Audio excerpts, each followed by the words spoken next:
Mesdames et messieurs, bonjour. Bienvenue dans ce nouveau numéro de votre émission Du désert à l'oasis. Avec vous, nous parlons de l'éducation, transmission des valeurs. Et dans ce cadre, nous avons dernièrement parlé de la compétence interpersonnelle que chacun de nous devrait développer, parce que nous avons traduit cela comme l'exercice auquel devrait se soumettre chacun de nous pour pouvoir gérer son corps de manière à ce que ce corps ne le dérange pas soi-même, mais aussi ne dérange pas la communauté, pour pouvoir gérer son esprit dans le sens où nous devons gérer, régler tout ce qui pénètre dans notre esprit, mais aussi pour pouvoir gérer son âme, puisque c'est à nous de savoir voir qu'est-ce que nous acceptons de laisser pénétrer dans notre âme au travers de nos yeux, au travers de nos oreilles et même au travers de ce que nous pouvons lire. Et c'est un exercice auquel chacun de nous devrait se soumettre pour développer cette valeur qui n'est pas une valeur manuelle ou physique, mais plutôt une valeur intérieure qui nous aidera à croître. Aujourd'hui, nous parlons avec vous de la compétence professionnelle. Dans le cadre de cette éducation, transmission de valeurs, nous estimons qu'il est important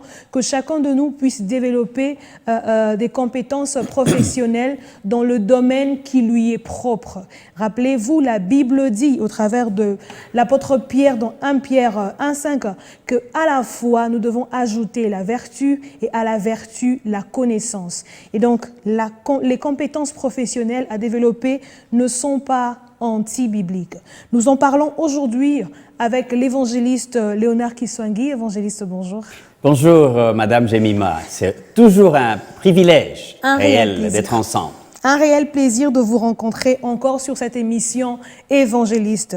Alors, il est important que nous nous posions cette question, pourquoi est-ce que nous parlons des compétences? C'est sûrement cette question que se posent nos téléspectateurs qui nous suivent.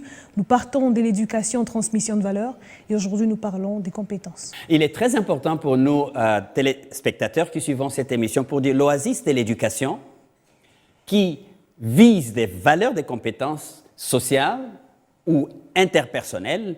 C'est un lieu ou c'est un moment pour nous où dans cette portion de l'émission, nous voulons éveiller notre conscience individuelle sur ce que je suis et pourquoi je suis ce que je suis, sur la valeur de l'homme humain et non pas de l'homme animal. Et vous comprendrez pourquoi ceci est important, parce que nous devons prendre la conscience humaine pour dire la personne en face de moi, comme nous l'avons dit dans d'autres émissions, Ubuntu, c'est une personne en qui il y a l'image de Dieu et où il y a toutes les valeurs que je devais respecter et non pas considérer cet individu juste du point de vue matériel de ce que je peux obtenir de cette personne qui est en face de moi dans cette communauté. Et c'est donc très important que nous devrions passer dans notre tête la pensée qui était dans les créateurs, qui nous a créés à son image. Et en nous créant à son image, et dans cette émission où nous voulons la transformation à la ressemblance de Jésus-Christ, il y a donc des compétences que nous devrions apprendre. La conscience de soi et la conscience de la personne autour de nous.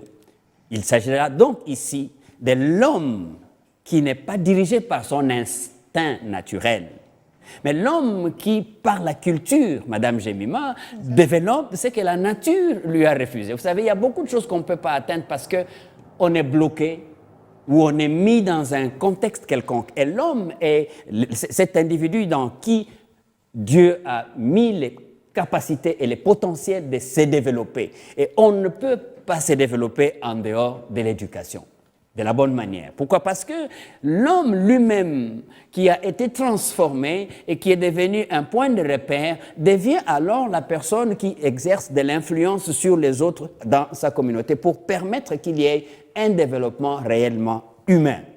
Et donc, l'éducation est cet endroit et cet environnement au travers lequel les hommes, les femmes, y compris bien entendu, et d'ailleurs les femmes en premier, parce que, dit-on, éduquer la femme, c'est éduquer toute la nation. Et donc, l'éducation qu'on reçoit à travers la maman qui, déjà même dans le bébé dans son sein, la maman exerce de l'éducation, cette éducation nous permet d'atteindre réellement la capacité humaine, la capacité de l'être comme Dieu l'a voulu que nous puissions être. Et que sous-entend alors la compétence professionnelle?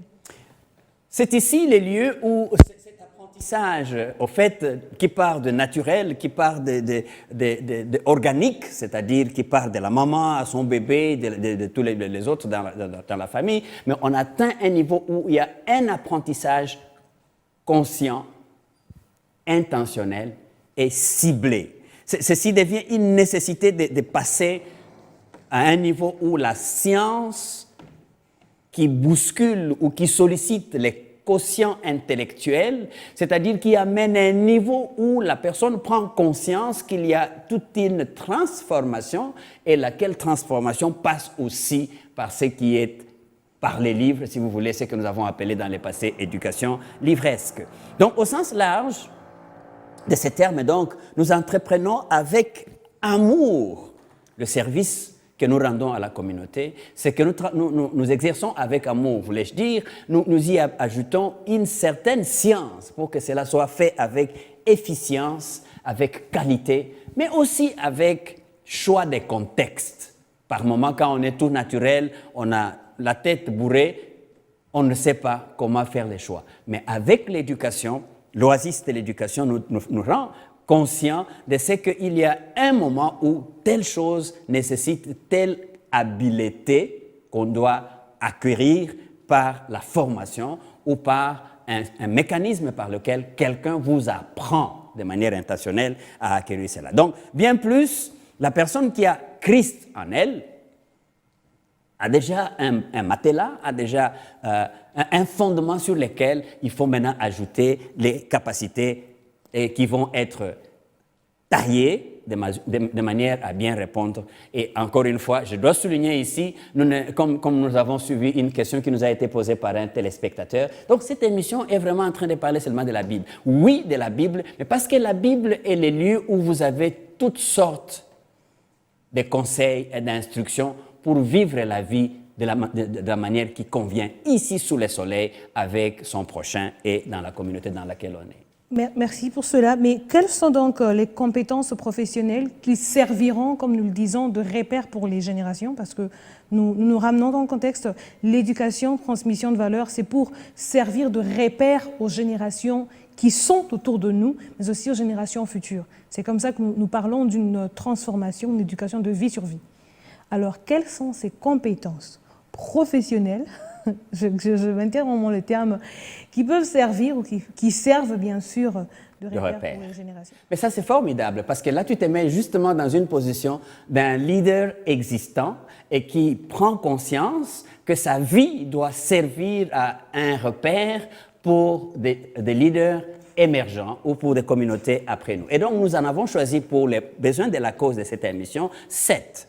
Donc, il y a les domaines de la famille. Il y a des personnes qui ne savent pas que dans la famille, il faut apprendre comment croître dans la famille. Il y a les compétences que nous devons avoir dans les domaines de l'éducation en tant que telle. Nous parlons de l'oasis éducation, mais l'éducation lui-même en tant qu'un domaine de la vie, on doit apprendre des compétences professionnelles là-dessus.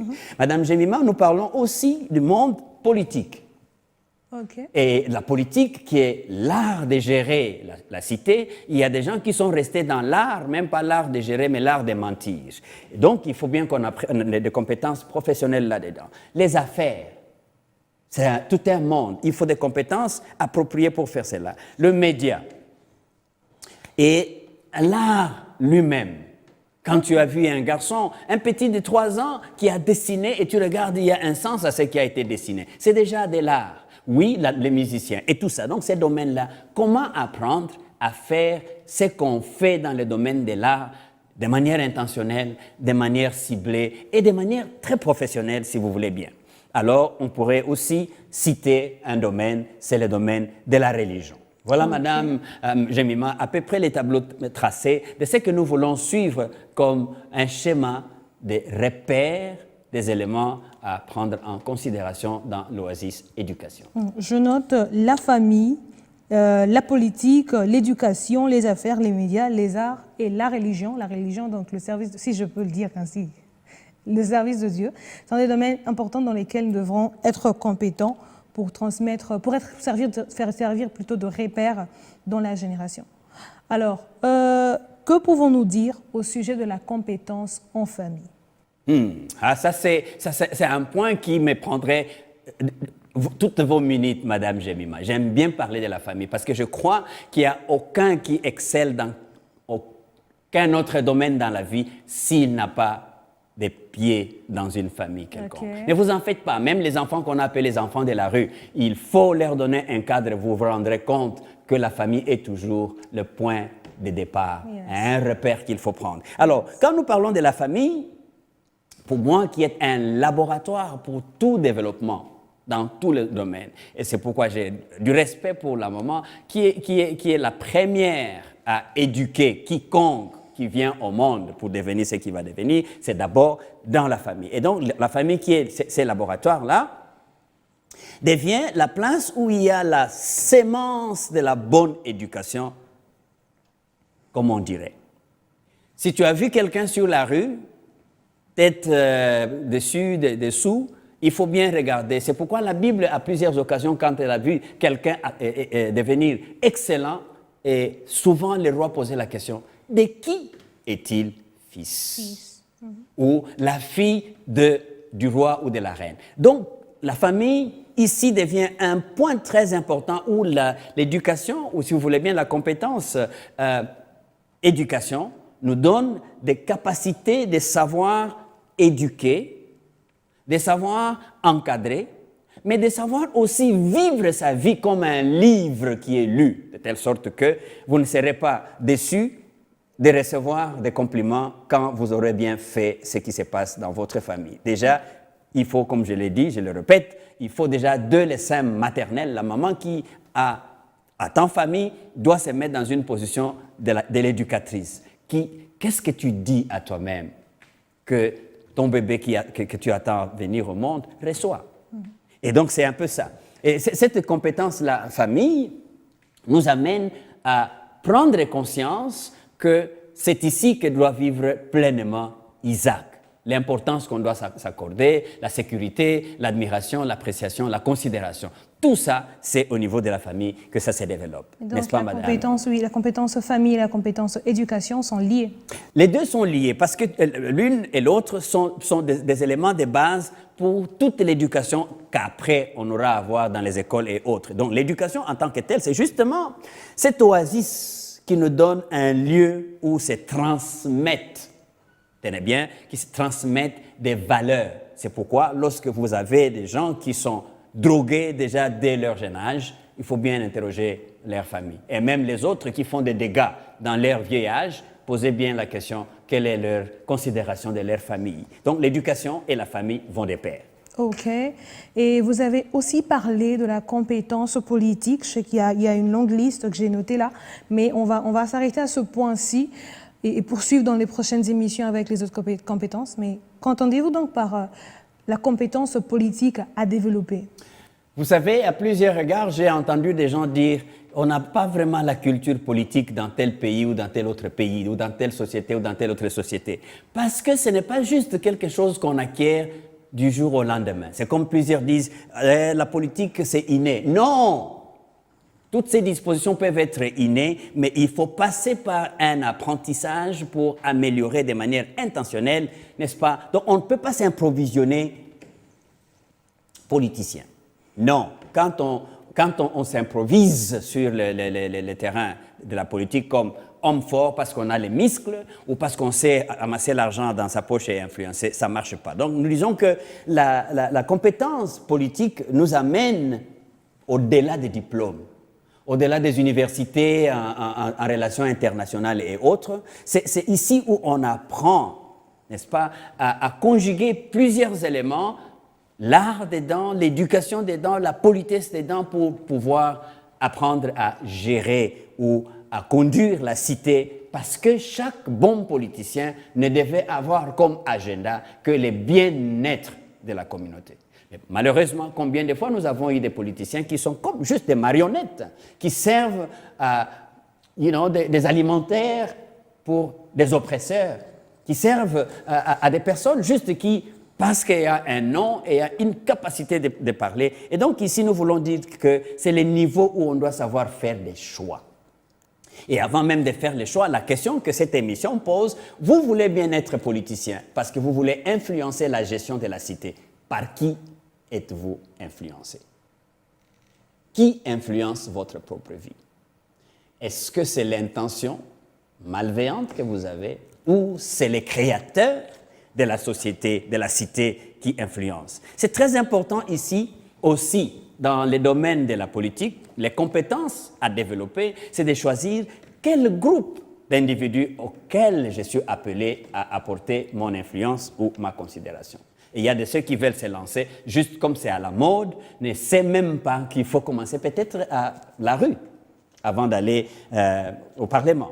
C'est ici qu'il faut savoir faire la différence entre l'art de mentir et l'art de gouverner avec amour et avec passion. Tu sais, on dit que Dieu est souverain. Dans une des émissions que nous avons eues, nous disions qu'il faut apprendre la valeur, la souveraineté de Dieu.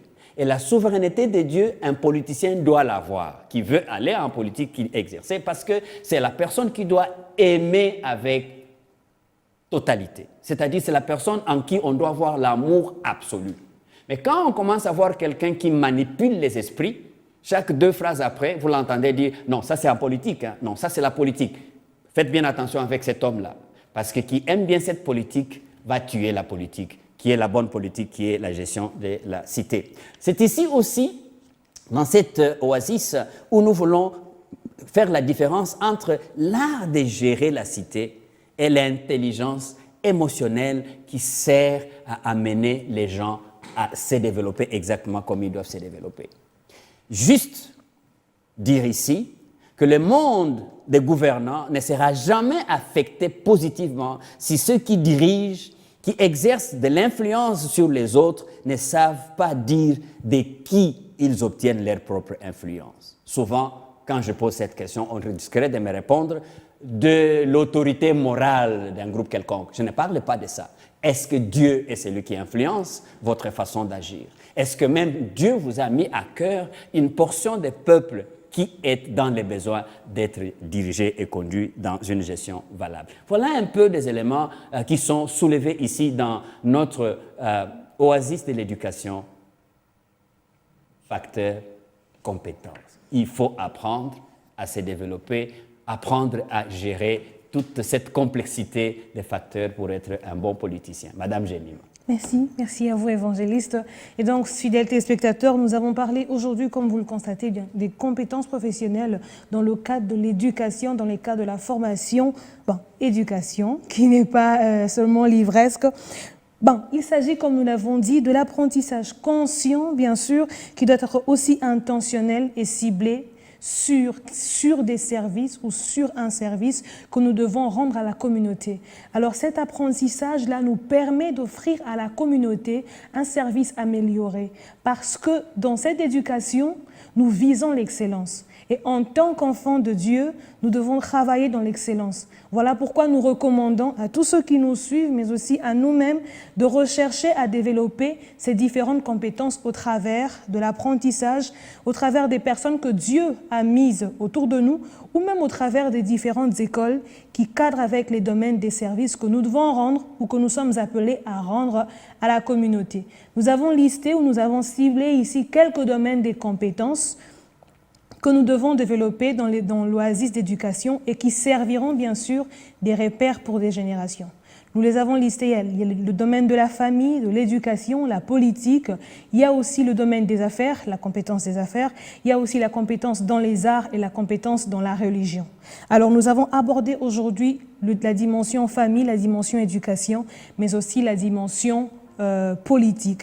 Dans l'émission qui va suivre, nous aborderons les 3 derniers points, mais n'hésitez pas, bien sûr, de nous compléter ou d'envoyer vos questions, d'envoyer vos considérations, vos remarques au travers du numéro qui s'affiche au bas de l'écran. Nous sommes ouverts. Vous pouvez aussi nous appeler. Je vais demander à l'évangéliste de prier pour clôturer cette émission, mais aussi prier pour que Dieu nous accorde de discerner notre appel, bien sûr, dans ces différents domaines-là, parce que c'est la vérité, l'appel ne vient pas seulement pour servir Dieu devant le micro, mais aussi dans la politique, mais aussi dans les arts. Alors il est important que nous discernions ces domaines-là et que nous nous formions, que nous développions ces compétences pour apporter à la société des services d'excellence. Madame, c'est très important. Il y a des personnes qui nous disent, non, laissez ça, c'est aux politiciens, non, laissez ça à l'Église, non. Il n'y a ni sacré, ni profane. C'est que l'enfant de Dieu entreprend. Et dans la politique, on doit avoir des personnes qui apprennent la bonne façon de faire des choses parce que l'intention est d'amener les meilleurs à la communauté. Dans la famille, tout autant. Prions ensemble. Seigneur notre Dieu, nous voici à la fin de cette émission aujourd'hui, mais c'est juste une réflexion. Et nous voulons bien te laisser continuer cette réflexion dans nos cœurs comme dans les cœurs de ceux qui nous suivent. Tout au-delà de toute autre chose, nous voulons bien que tu nous inspires un choix d'un domaine dans lequel nous pouvons rendre service à la communauté de manière consciencieuse, intentionnelle et vraiment bien ciblée pour une efficacité et pour une vie abondante. Sois avec chacun de nous. Au nom de Jésus. Amen. Amen, amen. Merci à vous, évangélistes. Merci de nous avoir suivis, fidèles téléspectateurs. N'oubliez pas, l'apprentissage est très important pour nous améliorer auprès des personnes mises à notre disposition ou encore dans les écoles. Restez branchés sur notre chaîne YouTube African Enterprise RDC, mais aussi bonne suite de programmes sur B1 Télévision et que notre Dieu vous bénisse. Restez bénis. Amen.